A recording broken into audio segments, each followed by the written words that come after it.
how are you? Happy Saturday. I hope you're doing well. Sending all the love and blessings always.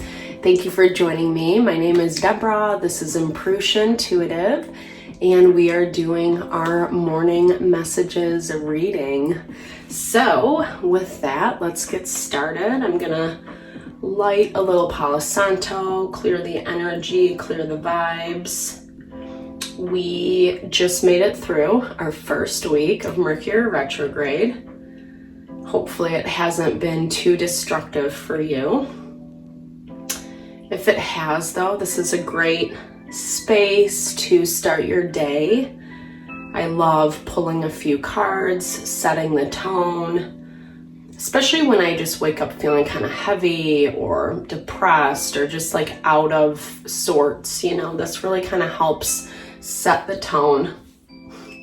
Get that, my little flyaways. All right, so if you want to receive, open up your mind, your body, your soul to cleanse, release what doesn't serve. Allow the highest and best messages to come through. All right, let's get going. So yeah, Mercury retrograde brings stuff up that either we're not looking at or we don't specifically see. It brings things to the surface, forces us to talk about things that we're avoiding. Sometimes we don't want to talk about, we don't want to look at, etc. So not always the easiest stuff, right? We hear exes come back or people from the past to rehash things, etc. So it can be a little bit jarring, right? It can be a little challenging and difficult depending on how things have been moving for you. But there's a lot of wisdom coming through in the process. I love that this is the beginning message. Actually, we got this yesterday. It's tapping into that inner wisdom, that divine wisdom, right? Like if we just take a step back with whatever's going on in our life and really reflect, like, why am I learning this situation? Why am I going through this? What is this meant to convey? It helps us tap into that inner wisdom. It makes it a lot easier too, especially when situations are pretty challenging and difficult. When we're going through transformation to whatever degree, it's not an easy process, you know, unlearning the old, the patterns, the behaviors, the way we show up, and implementing the new. It takes time and evolution, and we all can probably list a bunch of different stuff about our life, our relationships, our financial standing, etc., that we would like to change. And this is that concept of when we tap into the inner wisdom, then we know what we want. We know what's working for us. We can make choices towards that. And then the transformation comes. But it's a process, right? Humanity, we like being comfortable, right? I think it's the nature of the beast. So we do have to be patient with ourselves, with the evolution. Everything is governed under natural law. There is a natural order, right? If something's harder for us, we're going to have to put a little bit more time, intention, energy into changing it, especially if it's a habit or a pattern or a way of being that we have been dealing with for a long period of time. You know, if you attract a certain type of person, relationship, and that's what you've been doing for the past 10 years, obviously it's going to take a little bit more effort to say no to those types of people, right? And that can go for anything. It doesn't just have to be relationships, which we all know. It can be a pattern of thought. It can be the way we live our life, our wellness routine, our habits, our patterns, etc. But this does speak to, yeah, I love that. This speaks to you pursuing happiness, pursuing peace, working to find that connection with fulfillment. We all deserve it, right? We all deserve it. It is our birthright. A little cliche phrase I'll throw in, but legit, it's true, you know. I like looking at it from that space of consciousness. That the more we cleanse, the more we purify our consciousness, which we all have, the more aware, the more in tune with our intuition, with our surroundings we are, the easier we make choices that are in alignment, do honor ourselves. And it is fulfilling, it's happy. So there's that transformation, Scorpio. It's, you know, the death card, it's not an easy energy because it is about cycles of letting go, releasing, and rebirth, and finding new ways to step into our world. Pluto is the lord of the underworld, right? So it's almost like we go down to the deepest places. It can be a little bit of a dark night of the soul for you, or a big one. It can be challenging, heartbreaking, traumatizing, but it ends up being the fuel to birth new life, new potential, creation, excitement, evolution with the Ace of Wands. We have to trust that process, you know, and I know we hear this, right? You can't always be up here. I mean, you can, but then like the fall's a little bit harder, right? A longer way down. Ooh, nice. 2 aces, Ace of Pentacles, Ace of Wands. So this is grounding into a new way of being, right? So this basically talks about the change, the work you are doing, the way you're listening to your inner wisdom.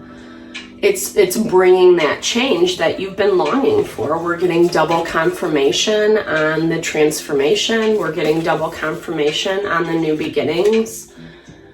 Yeah, 3 of Swords. This came up in the same spot yesterday. This is heartbreak and grief, sadness. It is often through the pain, unfortunately, that we make the changes, right? When everything's good, it's harder to reflect, or not even. I actually don't agree with that. Sorry. I think we can reflect. I think that tension and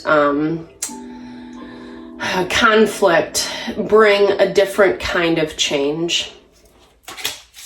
It's a change that is deeper, a change that maybe we have covered up over the years, like I talked about. Things that we might not be consciously aware of, but are buried deep down inside of us.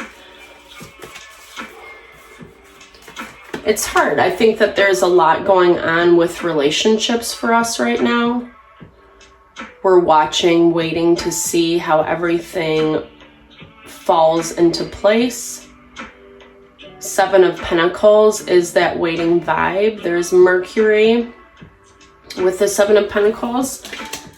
So, you know, to me it's like I said, relationships are changing, partnerships are changing. There's a lot of grief and sadness that comes with that. Whether that's romantic for you, people in your community, friends, etc. And I think you can see that. I think you feel that. I think you know it, but it might be a little hard to accept. I think the ego easily attaches on to the past and doesn't want to let go, right? We don't want to be uncomfortable. Change is off-putting at times. What was that popping up? Oh yeah, 3 of Cups.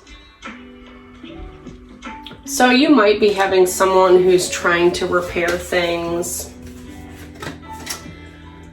Relationship, Princess of Pentacles, 3 of Cups energy. This is new beginnings in community, in relationship, new potential, trying to connect.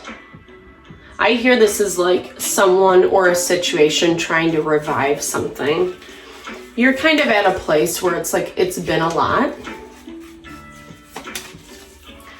You've seen a lot, you understand a lot, that inner wisdom is speaking to you.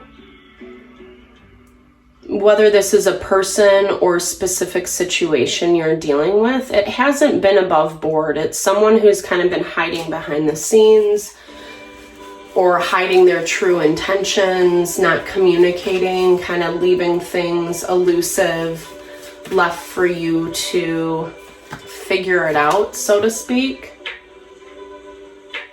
And it's really hampered the progress moving forward.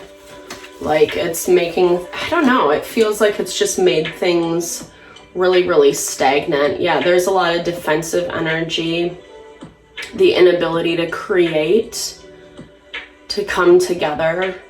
You know, I think also as humans, we like things to be in their perfect little packages, right? Like we like people to show up in the way we want them to, situations to work out how we think they should, etc.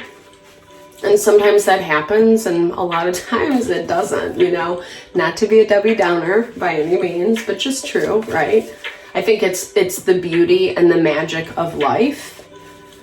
I think also as humans and our ego, it's more comfortable when we know what to expect. It feels less anxietous, less fearful. But this is dealing with a person, place, or thing that has just completely shut down, that didn't know how to, maybe didn't know how to move forward, maybe didn't have the emotional tools to have a conversation or to connect or communicate in an honest and vulnerable way. And so it's made everything really, this is part of the pain that I see coming up for you. It's really hard when you're working, chipping away, trying to do the do. Sorry, my battery is low. Go figure. But that progress being hindered, and whether this is a person or a situation that has been an obstacle throughout it, they're playing nice is how it shows. They're trying to be, I don't know, trying to put on a good front, but that's what it is. It's a front. Especially with this Aries, the Emperor energy. The Emperor can be super rigid, very controlling. When he's empowered, it's a very beautiful energy. Queen of Wands, Aries, Leo, Sagittarius. She came up yesterday as well. To me, this is like really stepping into your vibrancy, into your power. It's fire energy you get with Aries as well, but I kind of hear it as like matching this other person, but matching them in a way that you are really empowering yourself, right? Like you're not letting yourself be pushed down or defeated. The Emperor is someone, like I said, who likes having that control, who likes being able to dictate how things go. And that's great if you guys are working together on the same team. But when people like to be the one on top, that's when it gets messy, because it's not reciprocity. It's not having space, love, respect, that we're all individuals. We all have a different perspective, and trying to find a way to work in harmony, right? The Emperor wants to dictate. And sometimes we need that energy, you know, when, like I said, when he's in his balanced state of power, he's very powerful. It's the action potential of our manifestation. But to me, this is very much that vibe of someone who's wanting to control the chess pieces, how each thing plays out. I think you're not really paying attention to it. You are putting more of your energy towards yourself, which is incredibly positive. Yeah, and it's actually bringing in new beginnings. I feel like this is calling upon someone who's way more heart-honoring, supportive, loving, nurturing. Cancer energy is our home. It's our family. It's how we feel nurtured. Ooh. In this world. What popped out? Oh, lavender argonite. So really finding a way to kind of tap into the more peaceful energies that surround us, right? So like we can't dictate how things play out, how people show up as much as we would like to, right? But what we can do is make choices about how we're going to show up and how we're going to move forward. All right, so I'm going to pull a crystal card and then I'll read out of the book and we'll close out. Okay. Ooh, pink garnet. Oh, I love this. This is like such, I mean, it doesn't, this one's not as beautiful, but no offense. No offense to the crystal that's on the picture. But this is a really, really, really heart honoring stone. You know, it's like when we have to connect with our heart, give ourselves extra amount of love. Ooh, and this, it says the lightning bolt. So it has the highest pragmatic resonance of all stones and creates immense energy. You are an ancient Egyptian with the arcana knowledge that role entails, but you originated in the stars. You understand cycles of birth, death, and rebirth, transformation, and immortality. You have been involved in ancient power struggles, cut yourself loose, become more grounded. Learning experiences occur regularly and serendipitously. Synchronicities put you in the exact right place at the right time. I love that because it really speaks to us having that trust, having that faith, you know, especially in the transformation. I know myself, I often feel like I have to do in order to see that rebirth manifest. And I think that's a component of it for sure. But I think there's also that innate trust that we are divinely guided, guarded, protected in our path, that things do always work out, even when it doesn't feel like that. I know it's easier said than done, right? Be assertive and make things happen. Events move with surprising speed once you focus your intention. See the whole picture before deciding. Be pragmatic. Don't give your power away. Maintain balance in relationships. You need diplomacy and tact. Lightning can strike twice. If dealing with an ancient strife, look at the bigger picture. Everything must pass away. Death precedes transformation and rebirth. It's such a beautiful, beautiful way to close out this reading. It really just confirms everything that we're moving through, transforming through, adjusting through. It's not easy, it's humbling, it's scary, it's anxietous, it's depressing. There's so many things that go with it that can be really heavy and overwhelming, but it also teaches us our power, our strength.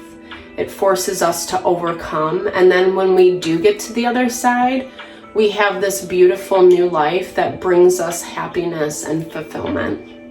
So I hope this message honored your heart today. Thank you so much for tuning in. I so appreciate all the love and blessings. Have a beautiful day.